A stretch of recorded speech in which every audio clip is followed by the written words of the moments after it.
Yes po, muli po isang magandang araw sa ating lahat. Coinersing po muli nagbabalik at ang pag-uusapan po natin sa araw na ito ay ang pagkakaiba po, disadvantage at advantage ng platinum versus white gold.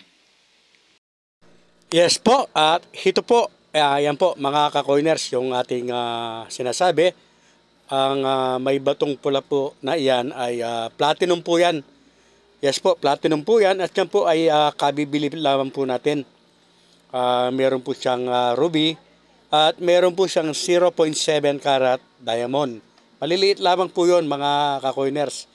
At ang timbang po nito, ito po ay tumitimbang ng 5.94. So almost 6 grams na po ito. Napakaliit lamang po ng kanyang size.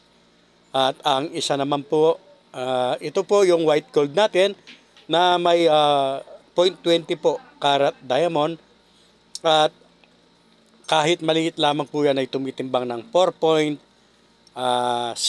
grams.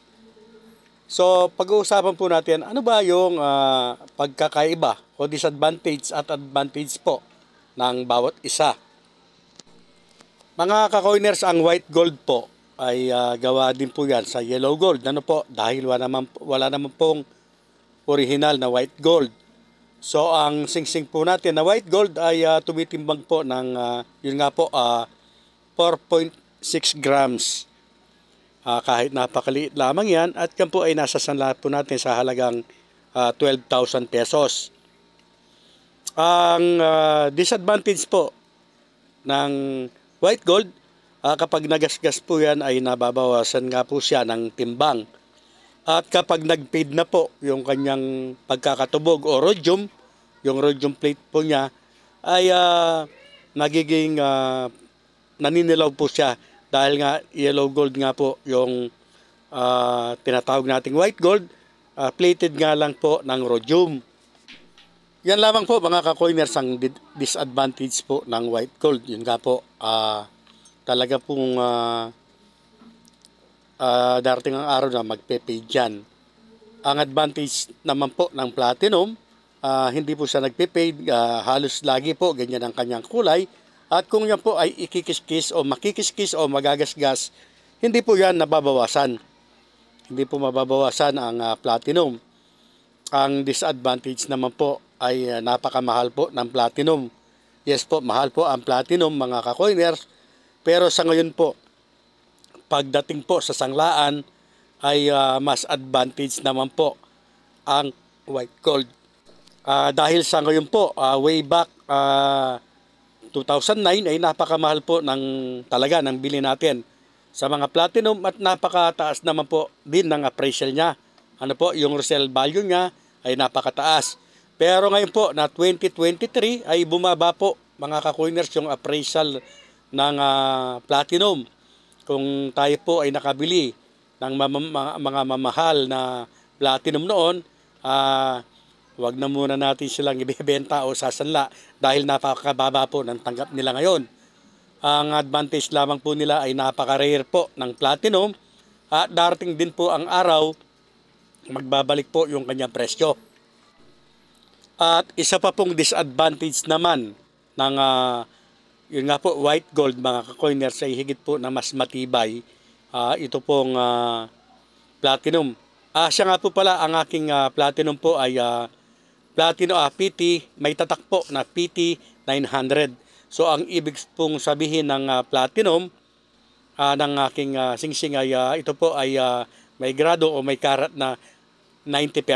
Yes po, PT 900. So 90% po ang kanyang platinum at 10% lamang po ang dagdag kung ano man po ang idinagdag sa kanya. Ang atin naman pong white gold, may tatak po yan na 750.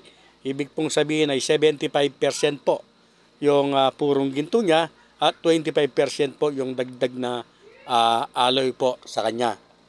Kaya nasa inyo po ngayon mga ka-coiners kung ano po yung kung kayo bibili, kung sa white gold ba kayo o sa platinum. Ako po kasi bot basta't kung ano po yung magustuhan ko, kahit platinum man yan, kahit white gold pala, man yan, ay talagang mahilig po talaga ako sa mga white gold. Ang advantage po kasi ng platinum at white gold mga ka-coiners kaysa sa yellow gold. Yun nga po, kahit na naglalakad ka sa daan ay hindi po masyadong mainit sa mata ng mga masasamang loob dahil aakalain lamang nila na yan po ay mga silver lamang or mga stainless. Hindi po yan kagaya ng yellow gold na kahit 14K lang yan, lalo na kung makapal-kapal ay talagang mainit po sa mata ng mga masasamang loob. Kaya ako po ay talagang nahilig sa mga yan, sa mga white gold at platinum. Bagamat meron din po tayong mga yellow gold. Pero hindi po natin palaging sinusuot dahil nga po sa sitwasyon. At kung inyo pong napapansin mga ka-coiners yung aking mga alahas, kahit po yan ay white gold o yellow gold, ay napakaliliit lamang po. Yes po, maliliit lamang po. Pero mga solid po ang mga iyan.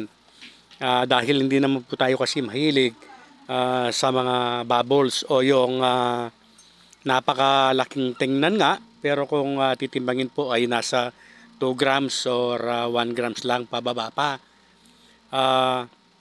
Kasi po, mas safety ka kung ang alahas mo po, kagaya ng mga nakikita ninyo na collections ko, kahit yan nga po ay napakaliit kung titingnan, dahil mga solid naman po talaga yan, ay laging naka-safety, laging safety tayo. Ibig ko po sabihin talagang hindi po sila pansinin, hindi po aakalain na yan po ay may mataas po na halaga. Pero siyempre nasa tao naman po yan kung ano ang gusto. Meron po kasi talagang mga tao na kahit mga 3 grams lang yan, basta pinalobo o kahit yung sinasabi po na halo para makita na malaki ay gustong gusto na po nila.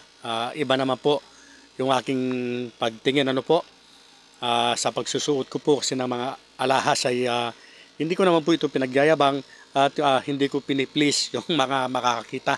Ang aking pong piniplease ay ang aking sarili with caution. Yun nga po, pure white gold para akala ng iba ay mga silver lang yan. So no pansin at napakaliliit pa na hindi po nila alam na yan po ay may timbang na 4 grams pataas. Ang disadvantage naman po ng kung bibili po tayo sa brand new ng mga pinakita ko sa inyo ng mga white gold at platinum na may bato, ay babayaran pa po natin mga ka-coiners yung bato. Lalong-lalo na nga po yan ay may ruby at may diamond. Pero pag ang disadvantage kasi nito mga ka-coiners, kapag sinanla po natin ang mga yan, kahit po yan ay may mga bato, ang tinitimbang lamang po o yung ina-appraise lamang po yung kanyang ginto o yung kanyang platinum. Kaya kung bibili po kayo ng mga ganyan o mga may bato, akin pong sinasuggest na sa mga subasta po kayo bumili para makamura po kayo. Dahil kung bibilhin po ninyo yan ng brand new, ay lugi po kayo sa bato.